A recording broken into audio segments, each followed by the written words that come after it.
பேசலாம். அக்னி சார், இதில் நீங்கள் எப்படி புரிஞ்சிக்க வேண்டியிருக்குது? ஒரு பக்கம் திமுகவை நேரடியாகவே எதிர்க்கிறார், மறைமுகமாக அதிமுகவினுடைய தலைவர்களை தன்னுடைய பிரச்சாரத்துக்கு பயன்படுத்துகிறார். தன்னுடைய பிரச்சார வாகனத்தில் மறைந்த முதலமைச்சர்கள் அண்ணா தொடங்கி எம்ஜிஆர் வரை பயன்படுத்துகிறார். செங்கோட்டையின் மூலமாக ஜெயலலிதா இமேஜையும் தக்க வச்சுக்கிறார். நேரடியாகவே திமுகவை எதிர்க்கிறார். அப்படின்றப்போ களத்தை திமுக வெர்சஸ் தாவேகான்னு மாற்ற முயற்சி பண்ணுறாரு விஜய். அதுக்கு சாத்தியமான புள்ளி உருவாகுமா? நீங்கள் 2026 சட்டமன்ற பொதுத் தேர்தல் ஒரு வித்தியாசமான ஒரு தேர்தலாக இருக்குது. எல்லாமே அறிவியல் முன்னேற்றத்தில் இந்த சமூக வலைதளங்களினால சமூக வலைதளங்களே ஒரு வாக்கெடுப்பு நடத்தி யாருப்பா முதலமைச்சரை போடலான்னு ஒரு வாக்கெடுப்பு நடத்தினா எல்லாம் அதிலே கொண்டு வந்துடலாம். இப்போ ஒரு போலியான ஒரு கட்டமைப்பை தமிழ்நாட்டில் இந்தியாவில் உருவெடுத்துட்டு இருக்குது. தமிழ்நாட்டில் நாம் நினச்சிக்கிட்டு இருக்கோம் 2026 வந்து 4 முனை போட்டி அப்படின்னு நினைக்கிறோம். ஆனால் 4 முனை போட்டியும் தமிழ்நாட்டில் தான் நடக்குது. திமுக தலைமையில் ஒரு கூட்டணி, அதிமுக தலைமையில் ஒரு கூட்டணி, தாவேகா, நாம் தமிழர் கட்சி.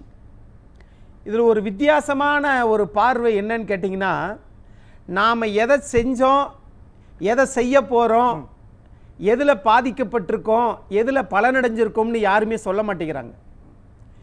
ஆளுகிற கட்சி திமுக என்ன சொல்லுது? எங்களுக்கும் டெல்லிக்கும் தான் போட்டிங்கிறாரு. அதிமுக என்ன சொல்லுது? ஆளுங்கட்சி திமுகவுக்கும் எதிர்கட்சி அதிமுகவுக்கு தான் போட்டிங்குது. தாவேகா என்ன சொல்லுது? எங்களுக்கும் திமுகவுக்கும் தான்ப்பா போட்டி. நாம் தமிழர் சீமான் அவர்கள் திருச்சியில் நடந்த மாபெரும் பொதுக்கூட்டத்தில் என்ன சொல்றாரு? இவங்க 3 பேர் ஒரே கோடு, நான் மட்டும்தான் தனியா நிற்கிறேன், எங்கூட தான் மக்கள் இருக்காங்கங்கிறார். அப்ப மக்கள் யாரு கூட தான் இருக்கிறாங்க? பிராக்டிக்கலா ஒரு விஷயம், கடந்த ஒரு வாரத்தினுடைய அரசியல் பிரச்சாரத்தை எடுத்துக்கங்களேன். அதிமுகவுடைய முக்கியமான தலைவர்கள் அனைவருமே தாவேகாவை விமர்சிக்கிறாங்க. முன்னாள் அமைச்சர் செல்லூர் ராஜ் தொடங்கி திண்டுக்கல் சீனிவாசன் வரை எல்லாருமே வந்து தாவேகாவை விமர்சிக்கிறாங்க.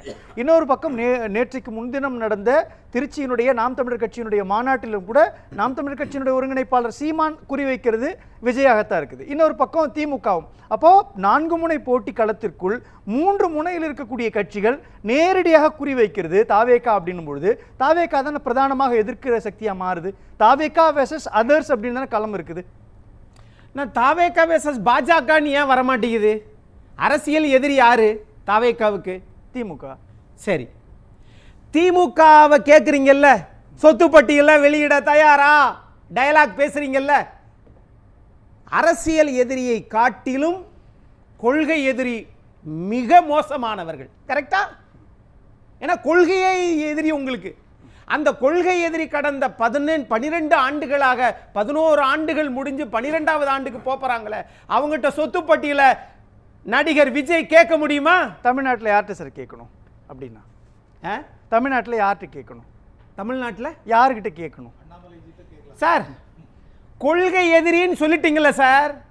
அப்ப தமிழ்நாட்டில் சட்டமன்ற தேர்தல் நடக்க போகுதுல, அப்ப கொள்கை எதிரிக்கு எங்களுக்கு சம்மந்தம் இல்லைங்க, அரசியல் கட்சிக்கு எங்களுக்கு தான் போட்டி. சொல்லுங்க. புரியுதுங்க சார். இப்போ இருமொழி கொள்கை சார் அது கேட்பாங்களா? இல்ல புரியுது, நீங்க கொள்கை கேட்கணுமா கேட்க கூடாதா? கொள்கை எதிரின்னு சொல்லிட்டீங்க சார். இப்போ இருமொழி கொள்கையில அதிமுகவுக்கு என்ன நிலைப்பாடோ திமுகவுக்கு என்ன நிலைப்பாடோ அதே தானே தாவேகாவுக்கும்.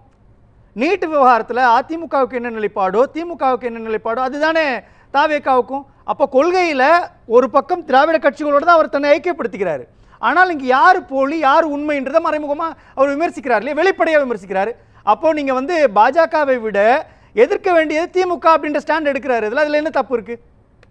இல்லை, நீங்கள் கேட்குற கேள்வியே முதல்ல எனக்கு புரியல. ஒவ்வொன்றா கேட்டு வாங்க. நீட்டு விளக்கா?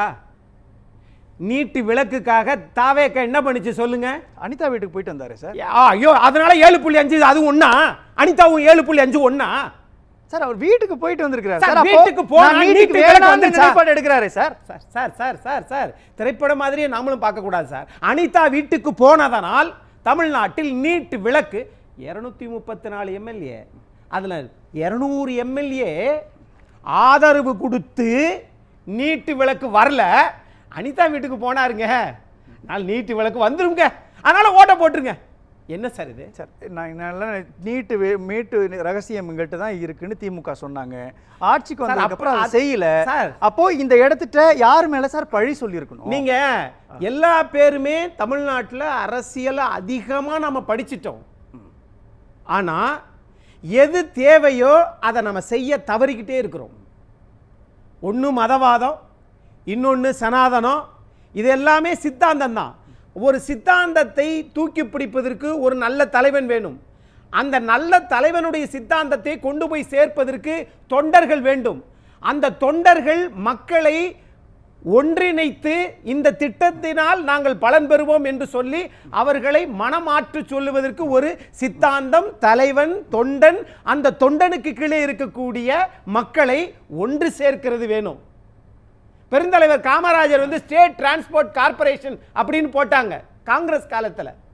ஆனால் அதே இது வெங்கட்ராமன் ஐயா போக்குவரத்துறை அமைச்சராக இருக்கும்போது அப்படித்தான் இருந்துச்சு. ஆனால் அண்ணா வந்ததற்கு பிறகு தமிழ்நாடு போக்குவரத்து துறைன்னு மாற்றினார். திராவிட கட்சி அதை முன்னெடுத்தது. தமிழ்நாடு, தமிழ் பிளஸ் நாடு, தமிழை நாடு அப்படின்னு தமிழ்நாடுன்னு பண்ணாங்க. ஆனால் பெருந்தலைவர் காமராஜர் காலத்தில் 72 நாள் சங்கரலிங்க நாடார் உயிரோடு உண்ணாவிரதம் இருந்து இறந்து போனார்.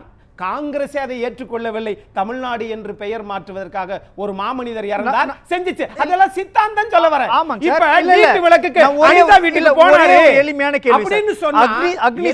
அக்னி சாருக்கு நல்லா தெரியும். ஒரே ஒரு ரொம்ப சிம்பிளான கேள்வி. தமிழ்நாட்டில் சமூக நீதிக்கு எதிராகவோ அல்லது இடஒதுக்கீட்டுக்கு எதிராகவோ பேசினா அவங்க ஆதரிச்சிருவாங்களா? சமூக நீதினு பேசுற எல்லாருமே தவறு பண்றாங்க சார். எத்தனை சமூகம் அப்படின்னு இந்த 4 கூட்டணியில ஒரு கூட்டணி சொல்ல, இன்க்ளூடிங் திமுக அதிமுக எல்லாத்தையும் நான் சேர்த்து சொல்றேன். இன்க்ளூடிங் திமுக அதிமுக சொல்றீங்க. நீதி சொல்றீங்கல்ல, தமிழ்நாட்டுல எத்தனை சமூகம் இருக்கிறது? 2011 மக்கள் தொகை கணக்கெடுப்பிற்கு பிறகு தமிழ்நாட்டுல 2021 கணக்கெடுப்பு எடுக்கலீங்க. நம்ம ஜாதி வாரியாவும் கணக்கெடுப்பு எடுக்கல. சரிங்க, அது நமக்கு தோராயமா எத்தனை பேர் தெரியுமா? அப்ப சமூகமே தமிழ்நாட்டில் எத்தனை சமூகம் இருக்குன்னு டிஎன்பிசி வாங்கி பார்த்தேன்னா கடைசி பிற்சேர்க்கையில் இருக்கு. அங்கதான் விஜய் இல்ல சார், இல்ல அங்கதான் சார் விஜயோட இல்ல. ஆனா சமூக நீதி பத்தி நம்ம இந்த பாடுபடுறோம். அக்னி சார், அங்கதான் சார் வேங்கை வயல் விவகாரத்துல இன்னமும் தீர்வு கிடைக்கல சார். இப்போ இந்த இடத்துட்டு திராவிட கட்சிகளே கொஸ்டின் பண்றாரு விஜய். மேல் பாதி விஷயத்துல கோவிலுக்குள்ள அனுமதிச்சிருக்கணும், அனுமதிக்கல. அப்ப ஆட்சியில் இருக்கக்கூடியவங்களும் விமர்சிக்கிறாரு. இதுல என்ன சார் தவறு இருக்குது? சரி சார், இப்போ வேங்கை வயலுக்கு தாவேக்க என்ன சென்னை உயர்நீதிமன்ற வழக்கு போட்டு உச்சநீதிமன்றத்துறை சிபிஐ உத்தரவு வாங்கிட்டாங்களா? நீங்க ஆட்சி அதிகாரத்துக்கு வந்தீங்களா? தேர்தல் நின்றீங்களா? சார், உங்களுக்கு பின்னாடி ஒரு ரசிகர் கூட்டம் இருக்கு. ஆனால் அந்த ரசிகர் கூட்டத்தினால் நீங்கள் இதுவரைக்கும் தமிழ்நாட்டில் ஆக்கப்பூர்வமாக இதை செய்தோம் இல்லைங்க, ஒன்றும் இல்லைங்க.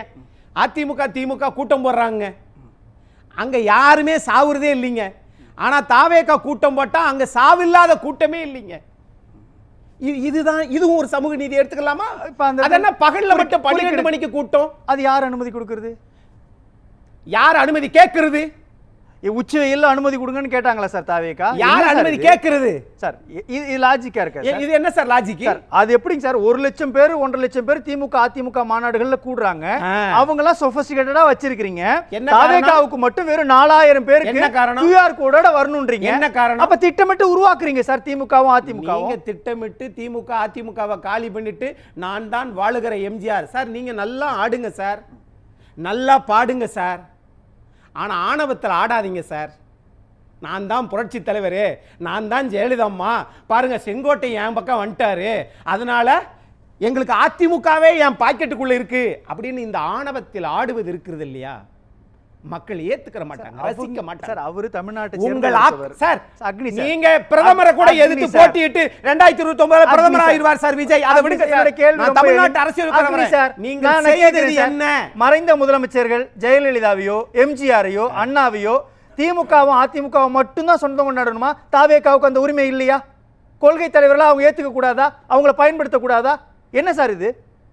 நாடு சுதந்திரம் அடையும் போது யாரு சார் இந்த நாட்டினுடைய மாகாணங்களுடைய முதலமைச்சராக இருந்தது? ராஜாஜியா? யார சொல்றீங்க நீங்க? அந்த ராஜாஜிக்கு முன்னாடி சொல்லி அது என்ன சொல்ல வரீங்க நீங்க? அவங்களெல்லாம் ராஜாஜி எல்லாம் இவர் எடுத்துக்கிற மாட்டாரா? மூதறிஞர் ராஜாஜி. அதை எடுத்துக்கணும் எடுத்துக்காம தான் அவங்களுடைய விருப்பம் சார். நீங்க பயன்படுத்த கூடாதுன்னு சொல்றீங்கல்ல. ஏன் தெரியுமா விருப்பம் இல்ல? அது காங்கிரஸ் கட்சி சார். ஒரே ஒரு கேள்வி, காங்கிரஸ் கட்சியில யாரு நாங்க எடுத்துக்க மாட்டோம். தேமுதிகவுடைய பொதுச் செயலாளர் விஜயகாந்த் தன்னை ஒரு கருப்பு எம்ஜிஆர்னு சொல்லி தொண்டர்கள் மூலமாக அழைக்கப்பட்டார். அப்போ விமர்சனம் வரல. விஜய் வந்து எம்ஜிஆர்னு சொல்லும் பொழுது ஏன் விமர்சிக்கிறோம்? அப்போ அவருடைய வளர்ச்சியை பார்த்து அரசியல் ரீதியாக ஒரு அச்சம் திராவிட கட்சிக்குள்ள வந்துட்டு தானே அர்த்தம். ஒரு அச்சமும் இல்ல. கருப்பு எம்ஜிஆர் சொன்னார்ல, விருத்தாச்சலத்தை நின்றார்ல, அதுக்கப்புறம் அதிமுக கூட்டணி வச்சார்ல, எதிர்கட்சி தலைவராக வந்தார்ல. கருப்பு எம்ஜிஆருக்கே அச்சம் வந்ததுனால தான் அதிமுக கூட்டணி வச்சாரு. உங்களை பார்த்து அஞ்சரை கூட்டமா திமுகவும் அதிமுகவும்? இந்த புள்ளியை நான் இப்படி கேட்குவாங்க சார். 50 வருஷம் இந்த புள்ளியை நான் இப்படி கேட்குவாங்க. 70 வருஷம் அரசியல் கட்சி. 2006ல் விஜயகாந்தால திமுகவும் அதிமுகவும் அச்சப்படலையா? 2011ல் அச்சப்பட்டதுனால தானே சார் அவங்க அதிமுக கூட்டணிக்குள்ள வராங்க. அப்ப விஜயை பார்த்து ஒரு அச்சம் இல்லைன்னு கடந்து போறது நியாயமா, தார்மீகமா? நீங்க ரொம்ப பூஸ்டப் கொடுக்காதீங்க சார். இயல்பான நிலைக்கு ஒரு மனிதனை சிந்திக்க விடுங்க. அவர்களை நம்பி இளைஞர் கூட்டம் இருக்கு. ஏன் இவ்வளவு நீங்க திமுக அதிமுகவை எதுக்குறது, போராடுறது, ஒண்ணுமில்லைன்றது அதெல்லாம் சரி நீங்க சொல்லுங்க. ஏன்னா உங்களுக்கு வந்து யாரோ ஒருத்தங்க ரீசார்ஜ் பண்ணி 1000 ரூபாய்க்கு போட்டால் ஒரே நல்ல காலி பண்ணுறதுக்கு கூட்டணிக்கு நிறைய இருக்குது. அது இருக்கட்டும், அது அவங்களுடைய விருப்பம்.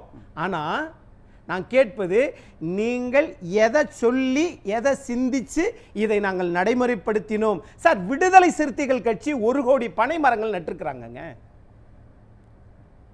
எதுங்க தேவை?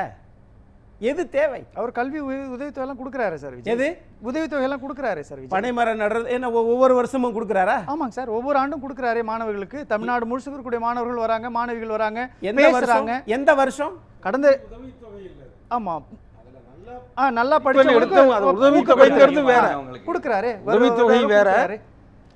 அதனால அதை எந்த வருஷம் கொடுத்தாரு சார்? எல்லா வருஷமும் கொடுத்துட்டு இருக்காரு சார். எல்லா வருஷமா? போன ஆண்டு கொடுத்தாரு, அதுக்கு முந்தின ஆண்டு கொடுத்தாரு. கட்சி எப்ப ஆரம்பிக்கிறதுக்கு முன்னாடி வந்து இந்த வருஷம் வரைக்கும் கொடுத்துட்டு இருக்காரு. அவ்வளவுதான். சரி சார், பேசலாம் சார். ஆக அது அப்ப எல்லாம் மறந்துட்டேன். ஏன்னா கட்சி நம்ம ஆரம்பிக்க மாட்டோம். ஏன்னா அப்பா ஜெயலலிதா இருந்தாங்க, கலைஞர் இருந்தாரு. அதனால இவங்கெல்லாம் அவங்களுக்கு வந்து சாதாரணம். அப்பயே கட்சி ஆரம்பிச்சிருக்கலாம். ஆகையினால நீங்க வந்து திராவிட கட்சிகளை அழிப்பேன், ஒண்ணுமில்ல அப்படின்னு உங்க பார்க்கிற பார்வை இருக்குல்ல, அது நல்ல பார்வை. அடியனுடைய வேண்டுகோள் என்னன்னா, நீங்க திராவிட கட்சி அழிக்க வேணாம். முதல்ல கொள்கை எழுதி பாஜகவை எதிர்த்து இந்திய நாட்டினுடைய பிரதமரை எதிர்த்து பிரதமரை வாங்கன்னு தான் சொல்றோம். பேசலாம். பாவம், ஒரு சின்ன நாடு தமிழ்நாடு சார். இல்ல சீரியஸா சார். சார் மலேசியால எவ்வளவு கூட்டம் வந்துச்சு? மலேசியாவுக்கும் பிரதமர் அவர்தான். பேசலாம் சார்.